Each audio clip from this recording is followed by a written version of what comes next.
Imamo tešku situaciju, ali i prije i uvijek smo na istoj priči. I mi sad idemo boriti, idemo dati sve što možemo od sebe u ovom trenutku i nadati se da će to biti dovoljno za jedan korektan rezultat. Htjeli bi nakon dugo vremena osvojiti tu pobjedu na Europskom prvenstvu i proći možda taj jedan krug dalje. Bez obzira u kojoj se sastavu nalazimo i da ćemo sve od sebe da to i ostvarimo. Kako onda pretvoriti ovo uvjetno rečeno negativu u pozitivu? Kako jednostavnom pričom, ja sam rekao i prije, ponavljam i sad, ovo je najbolja hrvatska reprezentacija. Gotovo. To su igračice koje mogu igrati, koje su zdrave, koje žele igrati i one su za mene najbolja reprezentacija koju imamo, kao što je to bila recimo ona reprezentacija kad smo igrali prijateljsku utakmicu sa Njemačkom.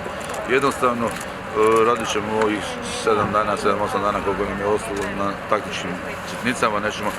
Isto tako će biti kolega Kuterovac prisutan od četvrtka da vidimo gdje smo u fizičkoj spremi pojedinaca, svako je malo drugačije trenirao, svako je na neki drugačiji način postavljen i vratiti se nekim svojim korijenima za obrani 3-2-1 i poginuti na igraču.